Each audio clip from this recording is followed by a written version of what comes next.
I never believed in fate until the night I held her in my arms, her scarred face hidden against my shoulder as we swayed beneath the chandeliers.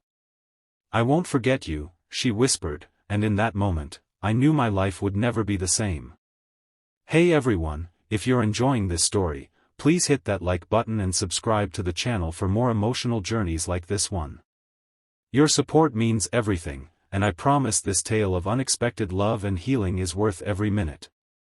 The invitation arrived on expensive cardstock, gold lettering that caught the light when I pulled it from the envelope. Westbrook Industries Annual Charity Gala. I almost tossed it in the trash. "You have to go, Alex," my roommate Darius insisted, snatching the invitation from my hands. "This is networking gold. Do you know how many people would kill for this?" I sighed, running a hand through my disheveled hair.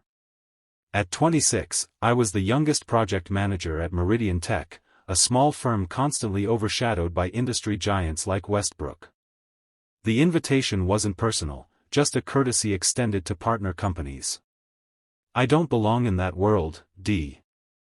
Those people were born with silver spoons. I grew up in a trailer park. Darius rolled his eyes. "And worked your ass off to get where you are. Stop selling yourself short." That's how I found myself in a rented tuxedo that pinched at the shoulders, nursing a glass of champagne I couldn't afford, surrounded by Manhattan's elite at the Plaza Hotel. The ballroom dripped with wealth, crystal chandeliers, ice sculptures, waiters carrying trays of food I couldn't pronounce. I recognized Harrison Westbrook immediately. The CEO's face was plastered across business magazines and billboards throughout the city. Tall and imposing with silver-streaked dark hair, he commanded attention without effort. I watched him from across the room, wondering what it felt like to wield such power. "First time?" I turned to find a server smiling knowingly at me. "That obvious, huh? You've been holding that same glass for 45 minutes, and you look like you're planning an escape route." She nodded toward a side door. "Garden terrace. Much quieter." I thanked her and slipped away from the crowd, breathing deeply as the cool night air hit my face. The terrace was beautifully landscaped with twinkling lights woven through manicured hedges. I loosened my bow tie and leaned against the stone balustrade, gazing at the city skyline. "You're not supposed to undo the tie. It ruins the effect." The voice came from the shadows. Soft, feminine, with an edge of amusement. I squinted, making out a figure seated on a bench partially hidden by a large potted plant. "Sorry," I said, fumbling to fix it. "Not used to wearing these things." "Don't apologize. I'm hiding too." She stepped forward, and the terrace lights illuminated her. She wore a floor-length midnight blue gown that shimmered when she moved. Her hair was dark and fell in loose waves past her shoulders. But what caught my attention was the right side of her face, a network of scars that pulled at her eye and extended down her cheek to her jawline. I realized I was staring and quickly looked away. "It's okay," she said. "Everyone stares. At least you had the decency to look embarrassed about it." "I'm Alex," I said, extending my hand. She hesitated before taking it. "Eliza. Eliza Westbrook." My stomach dropped. Harrison Westbrook's daughter. I'd heard rumors about her, that she'd been in an accident years ago, that she rarely made public appearances. Some said she ran part of the company from behind the scenes, others claimed she was a recluse. "You're with Meridian Tech," she said, nodding at my name badge. "Project manager." "Junior project manager," I corrected. "Very junior." A smile tugged at the corner of her mouth. "And you hate these events. Is it that obvious? You escaped at the first opportunity and looked like you were contemplating jumping off the terrace when I found you." I laughed. "It wasn't that dramatic. I just needed some air." "Me too." She moved to stand beside me at the balustrade. "I only attend one of these a year. Father's orders. Good for the company image or something." There was bitterness in her voice that surprised me. Not a fan of being a corporate mascot? I asked. More like a corporate ghost. I do exist, see? The scarred Westbrook daughter lives. She gestured to herself with mock grandeur. Makes for a touching story in the annual report. Despite her challenges, Eliza contributes to our charitable foundation. I didn't know how to respond to that. Up close, I could see her eyes were a striking green, intelligent and sharp. I'm sorry, she said after a moment. That was inappropriate. I don't usually talk to people at these things. I'm honored to be the exception. Music drifted through the open doors. The orchestra had started playing something slow and elegant. They'll be looking for me soon, she sighed. The father-daughter dance is a tradition. You don't sound thrilled. Another photo opportunity. Harrison Westbrook, devoted father, dances with daughter despite her disfigurement. Tomorrow's business section headline. I frowned. That's awful. That's business. She shrugged, but I could see the hurt beneath her casual demeanor. An impulse seized me, reckless and completely out of character. Dance with me instead, I said. Her eyes widened. What? Right here. Before you have to go back in. One dance where you're not a corporate symbol or someone's daughter. Just Eliza. You're crazy, she said, but she was smiling. Probably. But I'm also an excellent dancer. My mom made me take lessons when I was 12. Impressive credentials. I bowed dramatically and extended my hand. May I have this dance, Ms. Westbrook? To my surprise, she placed her hand in mine. You may, Mr. Junior Project Manager. I pulled her gently toward me, one hand at her waist, the other holding hers. We began to sway to the distant music, alone on the terrace under the stars. She was tense at first, keeping space between us, but gradually relaxed. I haven't danced with anyone besides my father in years, she confessed. Their loss, I said. She laughed, a genuine sound that transformed her face. You're either very kind or very foolish. Can't I be both? We moved together, finding a rhythm that felt natural. I was acutely aware of her, the scent of her perfume, the warmth of her hand in mine, the way she kept her scarred side slightly turned away from me. You can look at me, you know, I said softly. I'm not going to break if you do. She met my eyes then, vulnerable and defiant all at once. Most people prefer when I don't. I'm not most people. No, she agreed. You're not. The music swelled, and I spun her gently.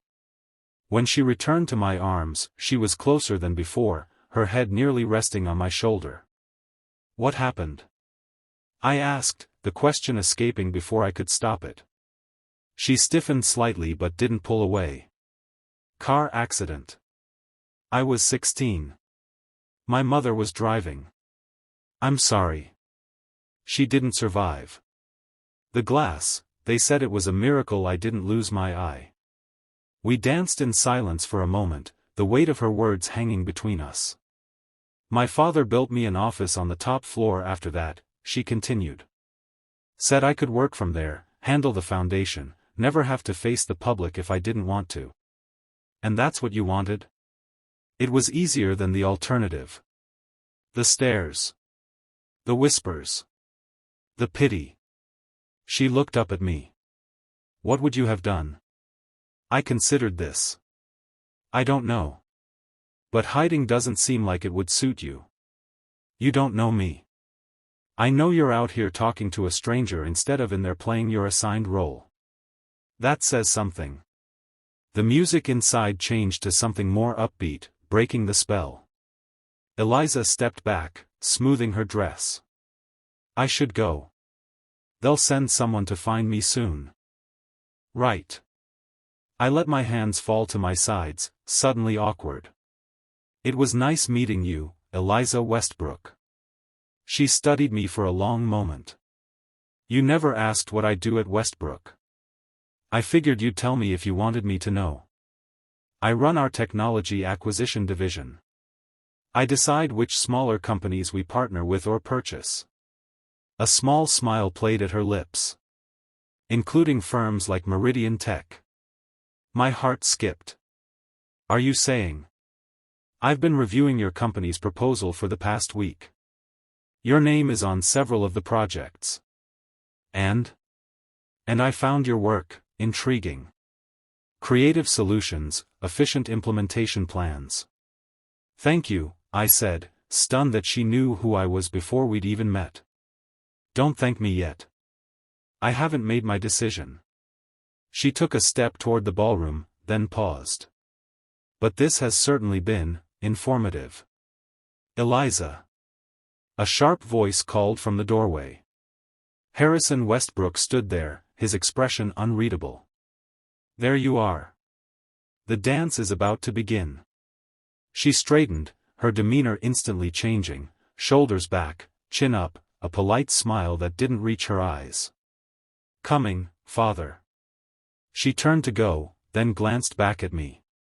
I won't forget you, Alex from Meridian Tech. I watched her walk away, back straight and proud as she rejoined the glittering crowd, her father's hand possessively at her elbow. The scarred daughter returning to her gilded cage. I didn't know then how those words would change everything. The following Monday, I couldn't focus on work. The memory of dancing with Eliza under the stars kept intruding on my thoughts. Her scars, her smile, the way she'd looked at me before walking away. Earth to Alex, Darius waved a hand in front of my face. You've been staring at that same email for 20 minutes. Sorry, I mumbled, blinking at my screen. So, how was the gala? Meet anyone interesting? I hesitated. You could say that. Before I could elaborate, my phone rang, my supervisor, Marcus. Alex, conference room. Now. Bring the Westbrook proposal. My stomach clenched. Had Eliza mentioned our encounter to her father? Had I somehow jeopardized the partnership? The conference room was packed with executives I rarely saw in person. At the head of the table sat our CEO, looking unusually nervous. Beside him was Harrison Westbrook himself, imposing in a tailored suit, his expression stern. And next to him, Eliza. She wore a conservative navy blazer, her hair pulled back in a sleek ponytail that did nothing to hide her scars. Her eyes met mine briefly, giving nothing away.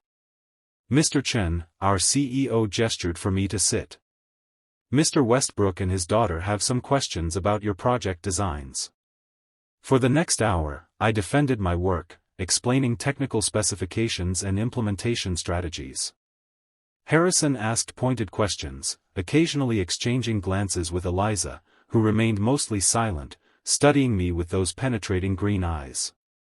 Your approach is unconventional, Harrison finally said. But effective, Eliza added, speaking for the first time. The integration points are elegant. Minimal disruption to existing systems. Harrison frowned slightly at his daughter's interjection. Yes, well. We'll need to review further before making any decisions. The meeting ended with handshakes and promises to follow up. As the room cleared, Eliza lingered, arranging papers in her portfolio. Ms. Westbrook, I said quietly when we were alone. I didn't expect to see you here. I told you I review technology acquisitions. Her tone was professional, distant. Nothing like the woman I'd danced with on the terrace. Right. Of course. She glanced at the door to ensure no one was nearby. I shouldn't be telling you this, but your proposal is the strongest we've seen. I'm recommending Westbrook move forward with the partnership. Relief washed over me. Thank you. Don't thank me. It's a business decision, nothing more. She closed her portfolio with a snap. My father wants to acquire Meridian completely, but I've convinced him a partnership is more advantageous. And what do you want? I asked. Her professional mask slipped for just a moment. What I want rarely factors into these decisions, Mr. Chen. Alex, I corrected. You called me Alex on the terrace. That was different. This is business. Is it? Because it feels like you're punishing me for seeing you as a person rather than a corporate entity. Her eyes flashed. You don't know what you're talking about. I think I do. I think you're used to people either ignoring you because of your scars or using you for your name. And you don't know what to do with someone who just sees Eliza. She took a step back, clutching her portfolio like a shield. This meeting is over. Have dinner with me, I said impulsively. Excuse me? Dinner. A restaurant. Two people eating food and having a conversation. It's a common social practice. Despite herself, a smile tugged at her lips. You're asking me on a date? After I just told you I'm influencing a multi-million-dollar deal involving your company? Terrible timing, I know. Say no if you want to. But I haven't stopped thinking about our dance, and I don't think you have either. She studied me for a long moment. You're either very brave or very stupid. I believe we established I'm both. She shook her head, but I could see her resolve weakening. This is completely inappropriate. Probably. My father would never approve. I'm not asking him to dinner. A laugh escaped her, short and surprised. You're impossible. Is that a yes? She sighed, reaching into her pocket and extracting a business card. She scribbled something on the back and handed it to me. This is my personal number. Not my assistant's, not my office line. If anyone at Westbrook finds out I gave this to you, we'll both regret it. I took the card, our fingers brushing. I'll be discreet. Friday. 8 p.m. Text me and I'll send you the address. It's a private place where we won't be recognized. I'll be there. She nodded once, professional mask back in place, and walked out without another word. I stared at the card in my hand, her elegant handwriting on the back. What had I just gotten myself into? The restaurant was tucked away in a quiet corner of the West Village, unmarked except for a small blue door. Inside, the lighting was dim, the tables spaced far apart for privacy. The maitre d' led me to a secluded booth in the back where Eliza was already waiting. She'd left her corporate armor behind. Her hair fell loose around her shoulders, and she wore a simple black dress with a scarf draped artfully to partially obscure her scarred cheek. You found it, she said as I slid into the booth across from her. Your directions were very specific. I come here when I don't want to be Eliza Westbrook for a night. She gestured around. No one bothers me here. The owner is an old family friend who values discretion. And who am I supposed to be? Since you're not being Eliza Westbrook. She smiled. Whoever you want to be. That's the beauty of places like this. We can just be two people having dinner. The waiter appeared with wine already selected, pouring 2 glasses before disappearing again. I took the liberty, she said. I hope you don't mind. Not at all. I raised my glass. What shall we drink to? She considered this. To seeing people as they are, not as they appear to be. We clinked glasses, and I felt something shift between us, the corporate pretense falling away, leaving just the connection we'd found on the terrace. Over dinner, I learned about the real Eliza Westbrook. How she'd graduated top of her class from MIT despite missing months of school after the accident. How she fought her father for a meaningful role in the company rather than the ceremonial position he tried to relegate her to. How she secretly funded a support group for young people with facial differences. In turn, I told her about growing up with immigrant parents who worked multiple jobs to give me opportunities they never had. About the scholarship that changed my life, the mentor who believed in me when no one else did, the dreams I had that extend.